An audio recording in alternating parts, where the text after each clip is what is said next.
So my students asked me at one point, when looking at this painting in particular, which you have as a PDF, and I've also talked about it in the first lecture, is how do you convert this to black and white? And I thought, well, the best way to demonstrate that would be to project the image and then for me to trace it with a magic marker, which is what I've done here.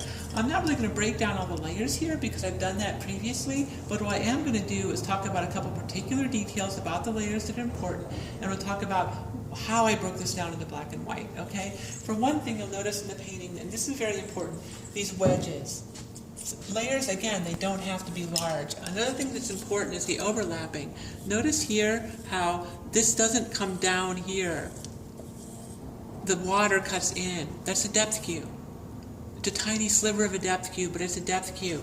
That's repeated throughout. You don't want to just have a stream or water body winding limply into the background. These overlapping areas, these outcroppings, these overlappings are really significant in creating layers of depth that you can see beyond, okay? So how did I break this down from color to black and white? The first layer right here, you'll notice, is pretty detailed, especially if you go back and look at this mountain here. This is significantly more detailed. There's more detailed, there's more contrast. There are also heavier lines. Look at how few heavy lines are in here. Look at how many heavy lines are here. Look at how much dark against light is here. Compare how much dark against light is here, or even here for that matter. Not very much. So, plus I've also developed the layers that roll over in this layer, like it's the layers within layers. This is layer 1, but it's got like layer 1A, layer 1B, layer 1C. Then of course you've got the rocks, which themselves are layered sort of in front of one another and create shape. Look at the action here and this, the vibrancy of all this stuff going on helps it pop forward, okay? Now, another thing we have going on here is we have this other layer of a sliver in the background and then more detail here, a lot of detail. What the artist did was left a field here. This field's super important because if these were compressed without that field, this and this would have met into each other and it would have meant that the space would have been less easily communicated.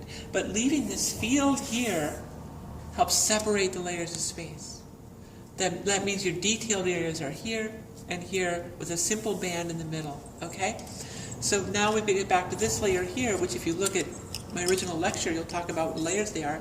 So this is detailed, this layer is detailed, this layer is detailed. Look at the contrast. Look at the shadows and then the light, shadows and the light. Look at the rock, shadow and light, shadow and light, shadow and light, shadow and light. You've got your dark pines here and your light trees here, right? Dark pines here, light trees here, with dark pines behind. That's a lot of contrast. It's a lot of contrast. So we've got our contrast here. We've got even more contrast in the middle ground. But as we start going backward here, we start getting details, but less contrast. Notice it's more grayed out. Here we've got dark against light, dark against light, dark against light in here, dark against light. Here we have gray. It's basically grayed out, okay? Same here, grayed out. These are on the same level. But as we go deeper into space, this is where atmospheric perspective comes in. So when you look back at things in the distance, you stop seeing contrast as much. You also start seeing the haze of the environment, which is the humidity in the environment, the pollution in the environment, the pollen in the environment. All of that obscures details and contrast as you go backwards. So that's why these are starting to become less detailed, less contrasty. Look at how little is going on here. Very little in the way of detail, and almost nothing in detail, and then the clouds.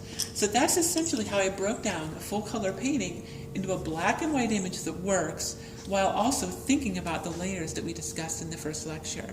And I really think that covers everything we needed to cover